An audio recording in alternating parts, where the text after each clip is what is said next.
truth is, what got you to President Club is not going to keep you at President Club. We're going to give you 3 things that you must do as a sales professional in order to maintain your status as an elite seller and to dominate and to make some money in the process. Check it out. You're going to enjoy this one.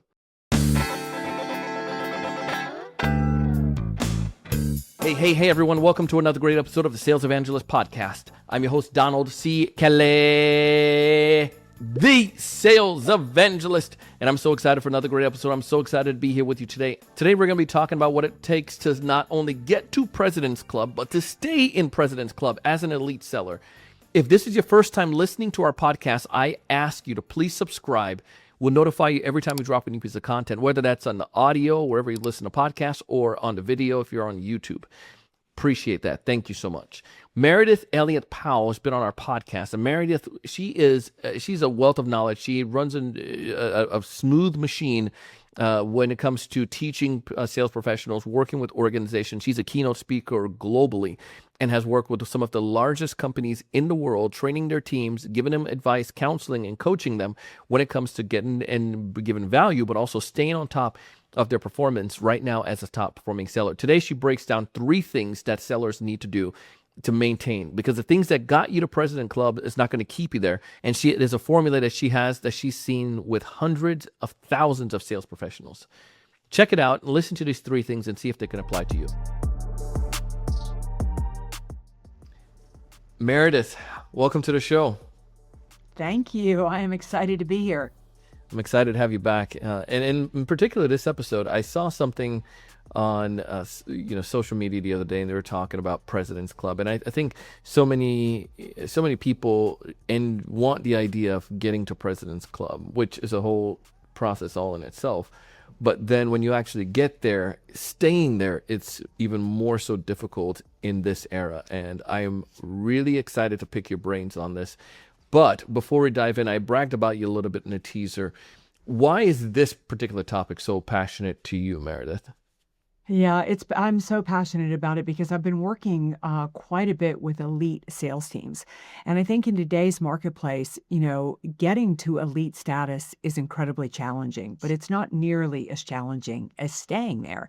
And I'm watching a lot of really good reps burn out because they're not paying attention to how the marketplace is shifting and how those shifts are impacting buying decisions, they're impacting competition, and they're impacting really what it takes to get in front of decision makers and to get deals across the finish line. So my job, what I want to do, is help elite salespeople stay where they are by making sales a little bit more fun, a little bit easier, and far more effective. All right. And you got me at hello on this one. The 3 principles that you mentioned, though, that needs to be fundamentally adopted or understood, and it's to dominate, differentiate, and deliver. Before we go into each of them, why those 3 things are critical, would you mind you just highlighting us on that, and then we'll go into each of them? Yeah, so number 1 is, I love that you said all 3, because all 3 have to be done, and they have to be done in that order. They have a compounding effect. And dominate means that you need to, number 1, own your market. You need to be the one that people are talking about in your market. Because think about it, the marketplace is so crowded today. If you're cold calling and people have never heard of you or about you, you're making sales so much harder than it has to be. I think Gartner released the report and the statistics are all over the place, but pretty much the buyer is halfway to a decision before they ever interact with an individual. And so when they're looking for information, if they're not finding you, then they're not somebody you're not somebody they're going to give their time to. Differentiate is about understanding that a sales call is a privilege. You are no longer selling a product or service. I can sit home in my underwear and buy anything I want to without ever interacting with an individual. Now, I want to interact with an individual because an individual is bringing value to the call.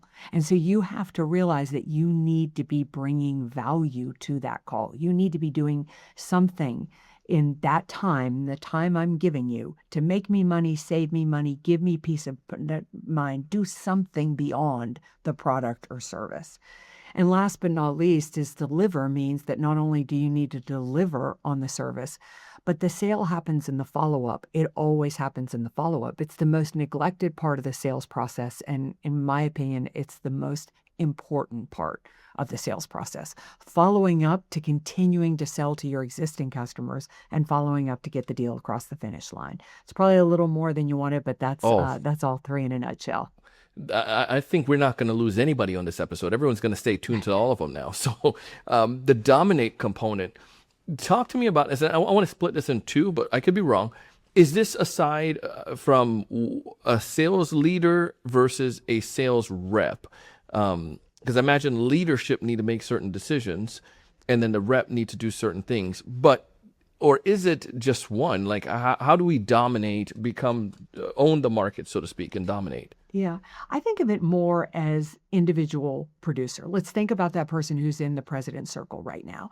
You need to treat anything your sales leader does for you and the marketing department does for you as icing on the cake. But you're not going to rely on them to build your reputation in the marketplace. You know, Donald, I think the easiest way to explain this is when I was growing up in sales, we all talked about the sales funnel, and the sales funnel literally looked like a funnel, right? You would put prospects in the top of them, and we would hammer on those prospects until somebody bought a product. We'd spit them out, and we'd go get another prospect. It's why most customers have one or two products or services with our company when they have the opportunity to have far more. The sales funnel now looks like an hourglass. We no longer, as sales professionals, control the market. The buyer controls the market. So you dominate because you have to begin by pulling people to you rather than pushing people to you. And understanding that distinction is very important, because the moment that I don't like you or the moment I feel uncomfortable, I'm out. And I'm in control at this point. You're not going to gain control of the buying cycle until we get into the base of the funnel. So dominate is, if your sales leader or your marketing department is doing anything for you, lucky you. But as an individual producer, you need to decide that nobody's helping you and you are going to build your reputation in the marketplace. What I like about this idea is one of the things I was talking to a friend the other day was this concept of nobody's coming to save you. Like you just have to do it. But how? You have worked with a lot of elite organizations. What are some things that sellers are doing to make themselves dominate, or let's put it back, to attract people to them? What are some of those tactical things that great sellers are doing? Yeah. So for great sellers out there and anybody in the president's circle, this is one of the big aha moments I get when I speak from the stage, is number one, let's assume you went to the president's circle this year. You should write every single customer you had that year a personal thank you note. Thank you. I got into the president's circle again this year. I could never do it without customers like you. Second is any award or anything that your company gets. Maybe you're named a safe and sound financial institution, or your product won number one in the market. You've expanded into new territories. You want to let your customers know. Send them copies of the articles. Send them pictures of the awards.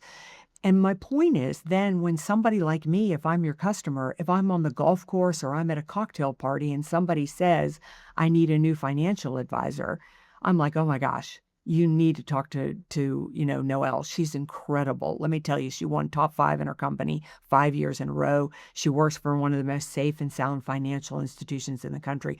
You gotta make noise in the marketplace by a way of reinforcing with your existing customers they have made a very smart decision. So you're fueling that word of mouth. And what I like about this is I think it ties in some ways to number 3, but not. I know we're going to get there eventually, because go back to your definition of how we used to do things back in the days, right? For me, as a sales guy, and you salesperson and seller as well, it's like this idea everything was a hammer, like you just get more sales. Like that was just the way I looked at it. As a business owner, it became so much more apparent that the retention was just as important. But then here's what I saw also, Meredith, like people didn't know what I have to offer until I know what I had to offer, because some of those existing customers, I won them and I didn't do what you said, because I was like, well, let's go to the next one. And I don't want to be too pushy or too salesy, but this does reinforce that you are the dominant, that you are the GOAT, so to speak, in your space. and people want to do stuff with it. And here's the other part. I came up with this theory because when the business first started going off, I started sharing a lot more of our wins. And what I noticed was I started getting more opportunities. And then I came up with this theory that people like to do business with winners. And what I meant by, and I think it goes back to this article, is like, they see that things are happening for you, and it's like, you stay top of mind, but hey, they must be doing pretty well. They can continue to help solve my problem. I remember they helped us a year ago. And I think there's something towards that. And so I'm just like, I'm in school right now, and I'm loving this. You're 100% right, because if we're still at dominate, I always tell my audiences, I always tell my clients that I'm working with when I'm training a team, is you need to understand that not only is this building your reputation in the marketplace, but it's giving your existing customers a reason to say no when your competitors come calling on them. I mean, if you look the same as everybody else and somebody shows up at my door because the competitor is going to call on me, if I know that Donald is a winner, and I know that his company has won awards, I know that he has expanded his customer base by 30%. I know that he's had an article published in Forbes and another one published in Fast Company. I'm like, whoa, whoa, whoa, whoa, whoa to the competition, because you got nothing to show me. I'm with Donald, I'm with a winner. But we can't hope that happens. You have to fuel that happening. The other thing that's important about this step, Donald, is the other thing is that you need to realize in today's marketplace, you and I may have the most amazing sales call in the world. I think you are incredible. But before I pull the trigger and do business with you, I am going to talk to one of your existing customers. It's just the way the world works today. I'm going to verify you. And you can hope that your existing customers tell me great things about you, or you can feed them the information they need to say great things about you. Oh, I love it. I love it. One more thing before we moved on. This thought came to mind as you were speaking there on this. It just triggered this. You mentioned that we need to dominate our marketplace, correct? You said nothing about dominating the world. You said nothing about dominating all industries. You said nothing about dominating your city. You said your marketplace. And I think that's where some of us get mixed up with. You just need to be a big fish in a small pond. And that everything you're sharing doesn't take huge marketing budget. So I think glad you helped that distinction at the very beginning when I asked that the individual seller can dominate their own marketplace, right? Yeah. And here's why they can really do that. Because all of your competitors are busy selling product. They're not building their reputation. And you have to realize that buying anything today, including the product or service that any of your listeners sell, has become like shopping for water at the grocery store. And it's the most annoying thing to try to buy because there is every kind of water you can imagine. I mean, it's just rows and rows of water. And you stand there overwhelmed. But what do you buy? The water you recognize, right? You have to be the water that people recognize at the beginning of the sales call. I don't care how good you are. I don't care how cheap your product is. I don't care whatever you think you got going for you. If you didn't start with reputation, you're making this so much harder than it has to be. Oh, sucky now. Meredith, we could stay on Dominate forever. We could have done a That's series right. We on could talk each of about it all these. day long. All right. Differentiate now. So I'm dominating. What's the difference, no pun intended, with the differentiating factor from the dominating? Okay, so let's go back to the hourglass, right? And so we built this reputation in the marketplace.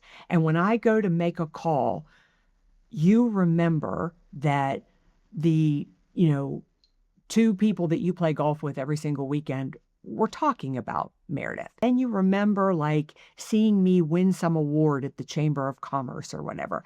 So you let me through the door because I'm a known entity willing to take my call.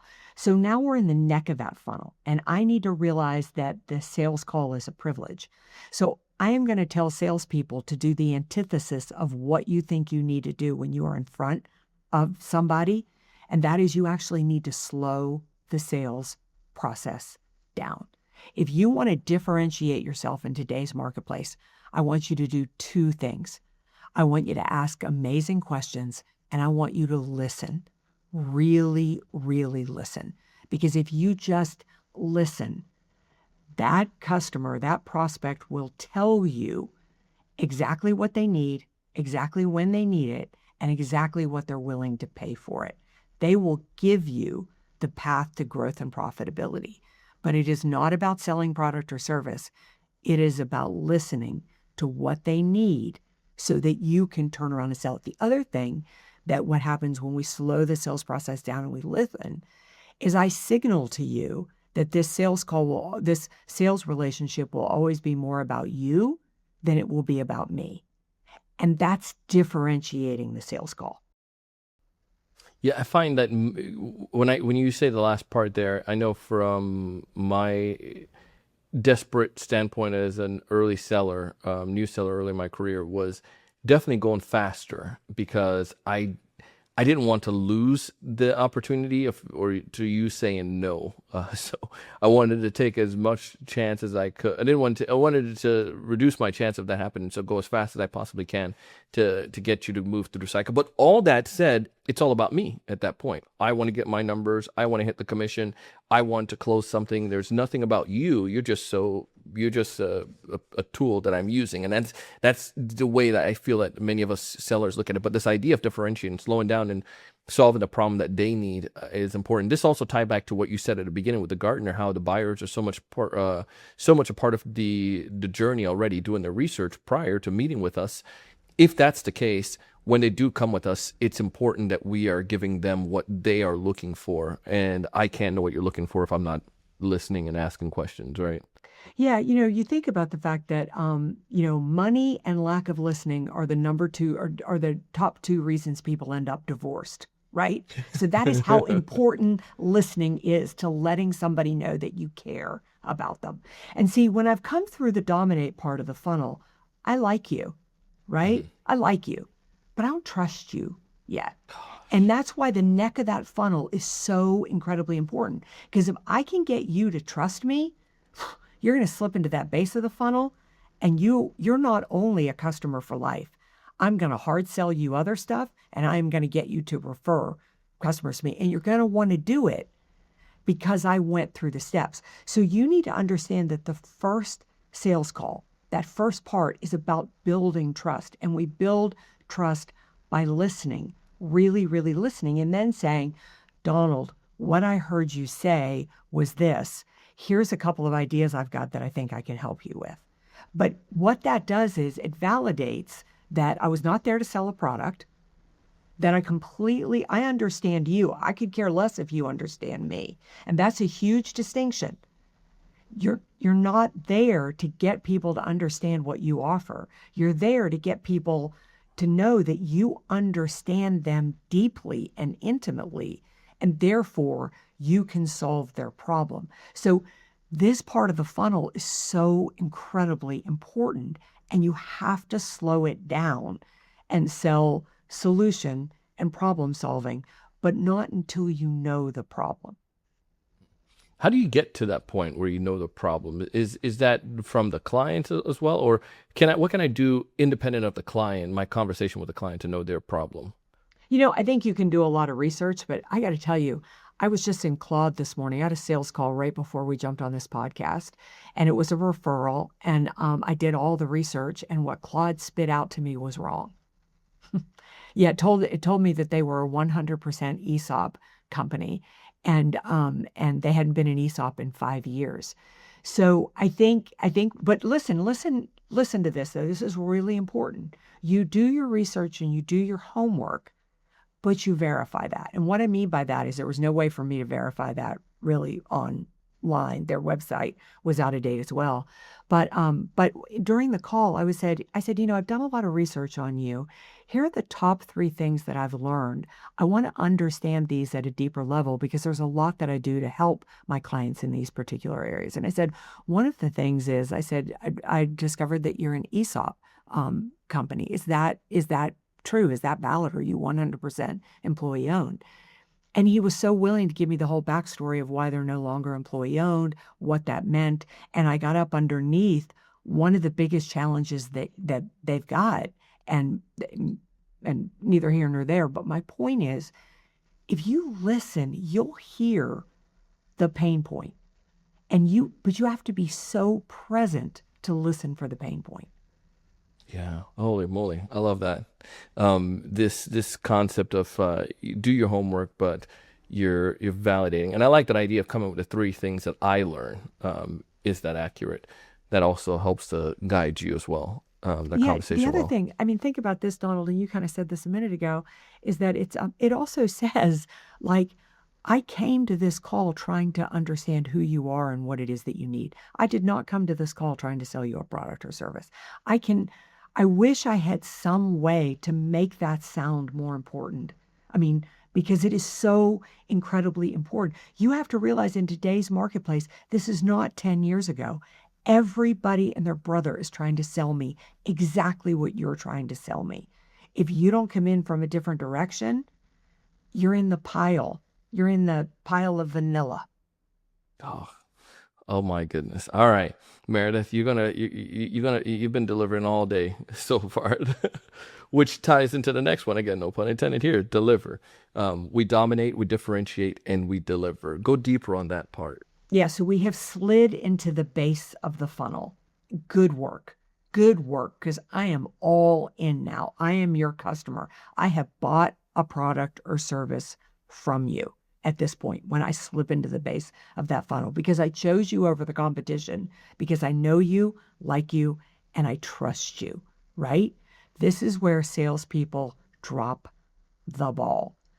The moment that somebody buys a product or service from you is now the time you need to be following up to sell them more products or services, to get those referrals from them.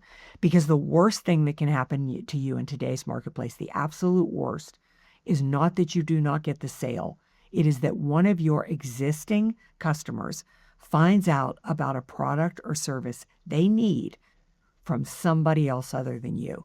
Because if they find out about a product or service they need from somebody else other than you broke trust. You dropped the ball. You told them you are not in their corner. But if you take care of them, they will not only buy more from you, they will tell everybody else that you're taking care of them. And we're back up to building your reputation. Absolutely love it. Love this. The follow-up component, how tie that back into a little bit deeper. Yeah, so let me talk about the reasons we don't follow up as salespeople. And you mentioned one just a minute ago. I don't know if we have Number enough time for this. one, we think that people are not interested, right? Yeah. Or we're worried we're going to be annoying. Well, if you reach out to me every couple of weeks and go, Meredith, how you doing? I've got a couple of products or services I think you could benefit from. You're annoying. You are so annoying that I will never buy another product from you. Or we think people aren't interested because they don't return our phone call. That's not true. People are busy. They are so incredibly busy. So follow-up needs to be 70% value add and 30% asking for the business. That means that, Donald, the moment that you buy a product or service from me, the conversation I'm going to have with you is say, Donald, now you're in my camp. I'm going to take care of you. I'm going to reach out every couple of weeks, every month or so, see how you're doing, see what you need. Don't worry about getting back in touch with me. I know you got a lot on your plate. I just want you to know that when you're ready to buy or you need something or I have a product that could benefit from you, I'm going to be taking care of things on my end. Now, see, what that does with that is it lets people know I'm going to be reaching out a lot, so I'm not annoying. It gives you the permission not to respond to me, but it makes sure that I am visible when you have a need and I'm the one you're going to choose. Oh, love it. Meredith, I wish I can go deeper and go longer for an episode, but I want to respect your time. Yeah. If there's one major thing you want a seller who is trying to dominate, trying to become that elite and maintain their elite status, they got to President's Club in 2025. Now 2026, they're trying to maintain that and stay there and go even further. If there's one major piece of advice from everything we shared today, what's that one piece of advice you want them to leave with? Yeah, then one piece of advice, I would say stay in touch and add value to your existing client base. Your business will grow from the inside out.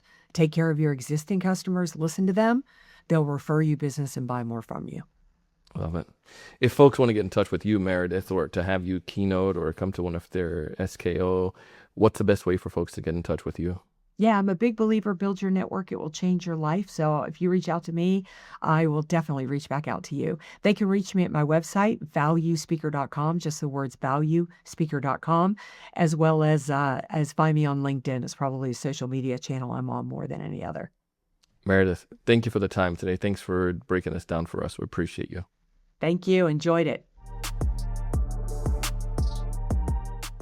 Man, Meredith came, she saw, and she delivered some good stuff. Again, I want you to connect with those three things and connect with Meredith. It's dominate, differentiate, and deliver. If you haven't done so already, connect with her. And if there's an opportunity for you to work with her, I recommend you do so. You're not going to be disappointed, whether you're a sales leader looking for somebody for your SKO or to speak at a conference, or if you're looking to hire as a consultant. She is top notch, and I highly recommend her. If you are trying to improve as a sales rep, apply these things. Please apply them, and I promise you, you're going to see a wealth of improvement, and also knowledge continue how your clients see you as that wealth of knowledge, so to speak. You're bringing value every single time. But Meredith details in the show notes. As always, I want you to thrive. I want you to succeed. I want you to raise your level of thinking. I want you to subscribe to this podcast and tell somebody else. Most importantly, I want you to go out and do big things. See you on the next one.